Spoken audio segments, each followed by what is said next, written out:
Electric scooters.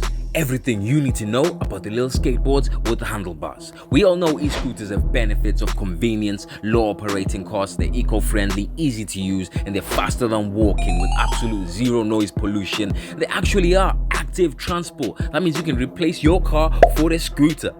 Efficient at traveling. Current UK e-scooter laws are a bit iffy, so we'll get to that later in the video.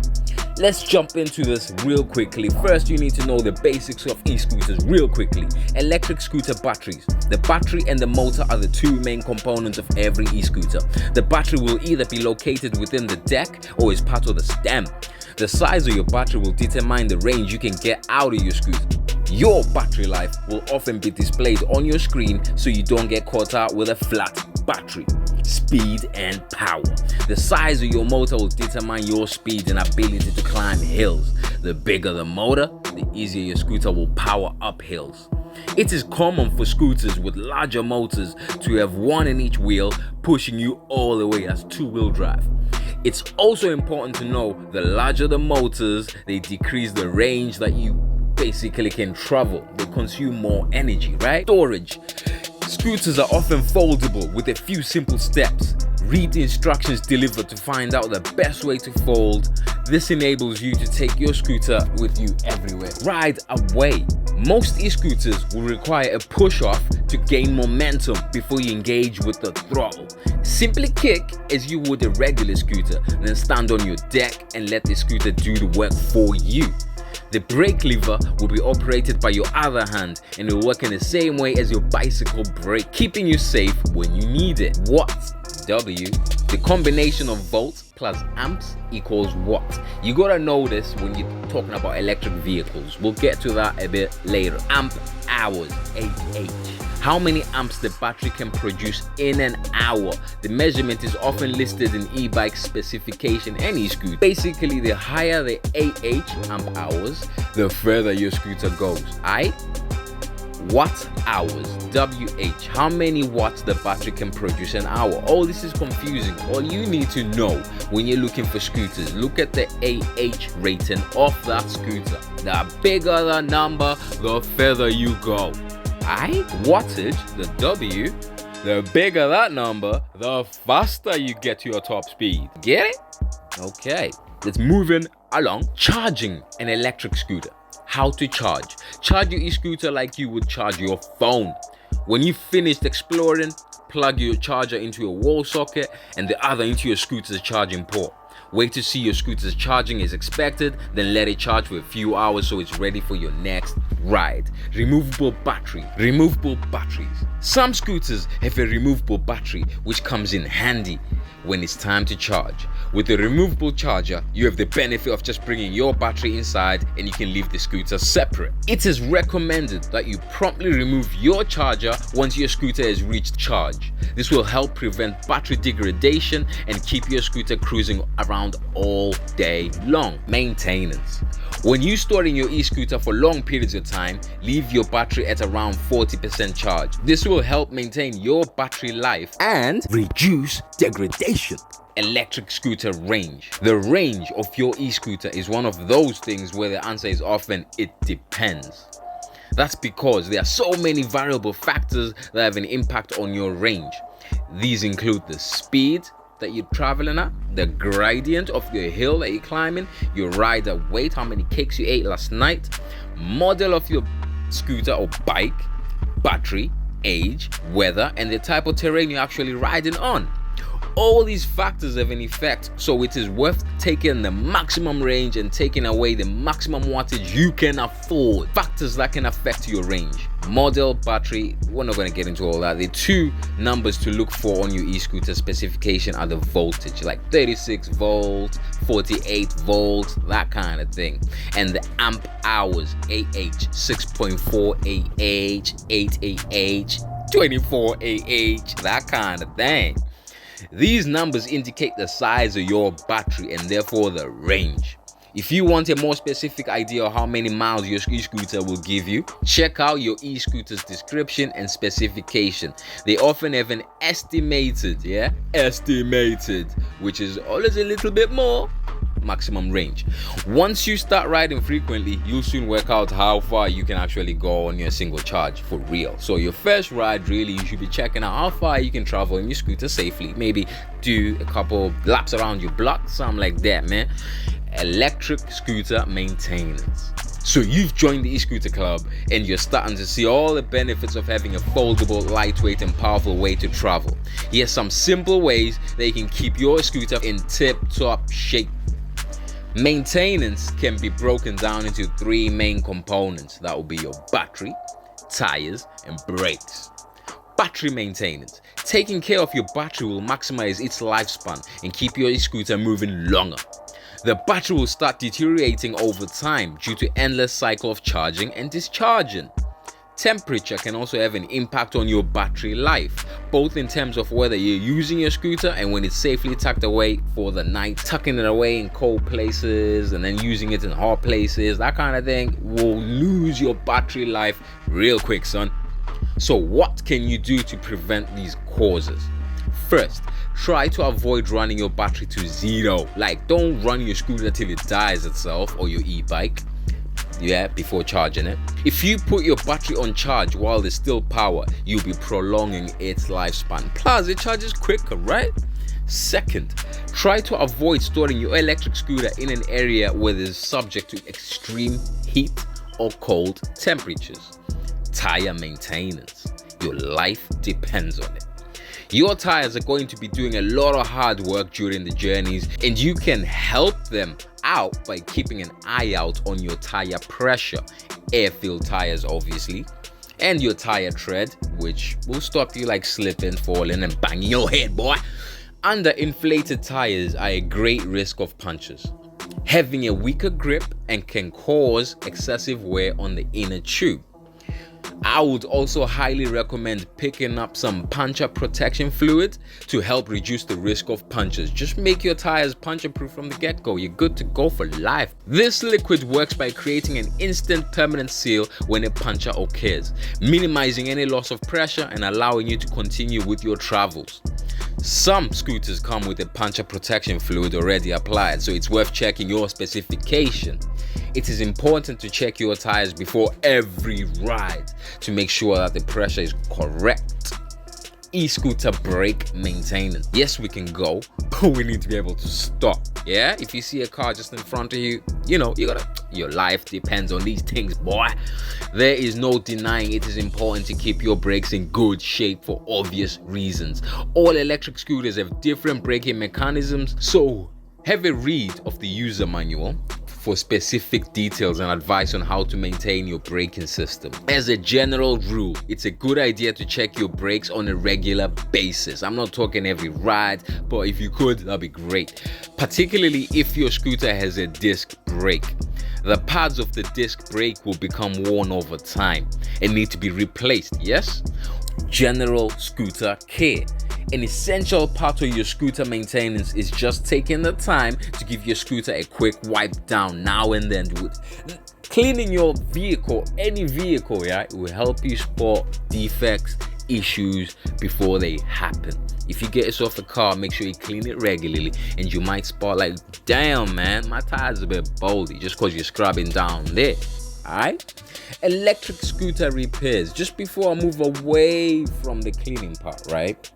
Use a damp cloth rather than a bucket of water. Don't splash your scooter with water, boy, and the sponge to risk causing water damage. Another general point is don't use your electric scooter, don't use it in poor weather like rain. Your motor is kinda waterproofed. The issue comes, on your handlebars on the dashboard. If water gets in there, damn, problem after problem. Electric scooter repairs after you've run your scooter in the rain like a dumb If you travel enough miles on your scooter or you ride in the rain, the chances are you have done some sort of damage to it and you need some repair or maintenance. But there's a lot of DIY solutions you can find on my channel. Online forums will help you, like Facebook and that kind of thing. But check out my channel and YouTube. Basically, YouTube is a lot of DIY how to fix your own scooter. I have a lot of hacks on how to make your scooter faster. I'm talking like 40 miles an hour. But check your warranty. All our e-scooters come with a manufacturer's warranty. This will cover any defects that your scooter has, and these warranties sometimes can last 4 years. So check your warranty or keep it with you. Yeah, do it yourself. Common repairs can be done by yourself with a little help from YouTube, like I've mentioned before. Typical repairs like fixing your flat tires, changing them, adjusting brakes, or tightening loose parts. That's certainly something you can do and you should be doing, because you are capable and more than capable of doing it. Have belief in yourself and trust the YouTube University. Local personal electric vehicle PEV repair shops. Some of them do exist, but they're gonna charge you an arm and a leg, boy. Bike shops lately are starting to fix electric bikes, and some do electric scooters, but really they want road bikes and gravel bikes. I'm telling you, just learn how to do all this stuff yourself. In summary, you've got everything you need. You now have enough information to make an informed decision when you're buying your new electric scooter, or what the laws are on riding your e-scooter in the UK. Just to make sure you understand everything, you need to know how fast does an electric scooter go? 15 to 25 miles an hour. Can I make my e-scooter faster? I've already said a little thing about that. Yes, there are a few ways you can do this, from free speed hacks to costly upgrades like swapping out the battery, controller plus motor to reach insane levels of power. Question for you, what's worse? Getting stuck in traffic for 2 hours, or having your scooter run out of battery halfway up a hill with a 2-hour walk still to go? Comment, subscribe, like, and all of that. Yeah, we got a lot to talk about, so let's start with the police laws on electric scooters. First, we need to know, will police stop me on an electric scooter?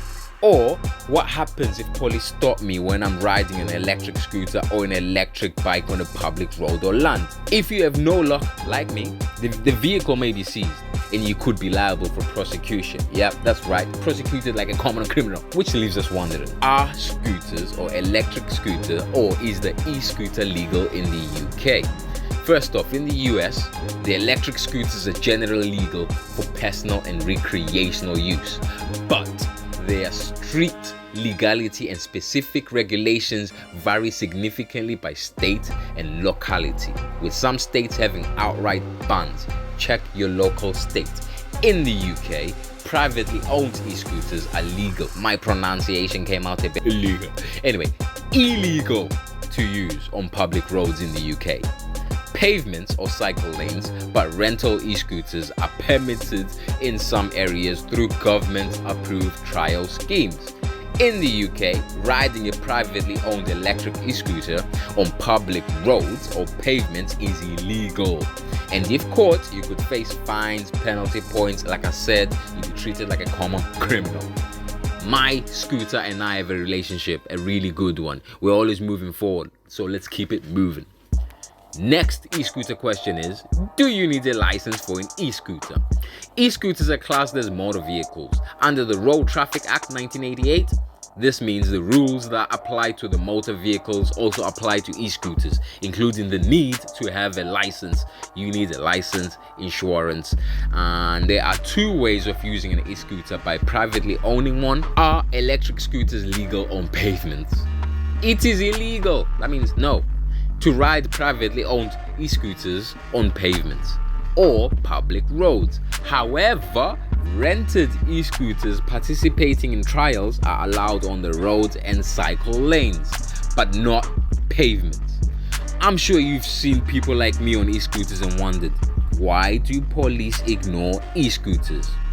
The UK government's approach to electric scooters has been a bit of a mess, but they're mostly ignored due to the number of other things they'll rather enforce. It is enforced, just not as strict. It's all about the way you ride and what speed you are seen riding at.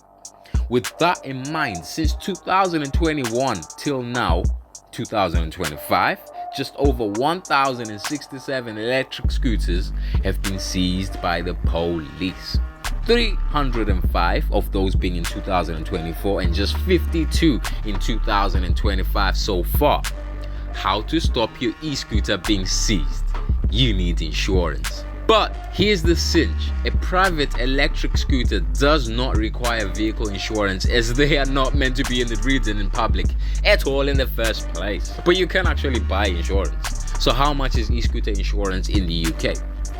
The cost of electric scooter insurance will vary depending on a number of different factors, including the make and model of your scooter, your age, your driving history, and the level of coverage you choose. However, you can expect to pay between £10 and £30 per month for basic insurance. Can my 13-year-old ride an e-scooter? It is illegal for children to ride electric scooters. Not allowed. In some trial areas, the age requirement for renting and riding electric scooters is typically set at 16 years or older. Most private-owned e-scooters are rated for 14 years old or older, the same as e-bikes. Restricted e-bikes are a far safer bet for younger riders. Why are electric bikes legal but scooters are not? Basically, why are these bikes allowed and the scooters are just not? Electric bikes are legal because they are treated as regular bicycles, complying with the regulations like a maximum power output and the speed. While electric scooters are considered motor vehicles and lack required features like registration plates and rear lights, making them illegal for use on public roads. UK thing. What is the illegal speed for an electric scooter? Why is there a regulation specifying a maximum speed of 15.5 miles an hour or 25 kilometers an hour for electric scooters? The regulation setting the maximum speed of 15 miles an hour is primarily for safety for riders and the traffic management consideration. Is the UK banning electric scooters? Electric scooters are actually legal in the UK. You just gotta use it on private land. The main rule of the use of electric scooters is that if you use it on your private land, you're fine. No one can bother you. Okay? Can you ride an electric scooter if banned from driving? If banned from driving, you cannot ride an electric scooter as they are considered motor vehicles. Bicycle is just a regular bicycle. I mean, an e-bike is just a regular bicycle, so that's your better. Yeah? Hint, hint. A driving ban covers all motor vehicles including e-scooters, just know that. Can I ride an electric scooter on a pavement? Boy, follow the rules of the road. E-scooters need to follow the rules of the road, such as stopping at red lights, not riding on pavements, and being considerate to other road users, including pedestrians. Like, subscribe, and all of that, yeah. It's Rust on the Ride.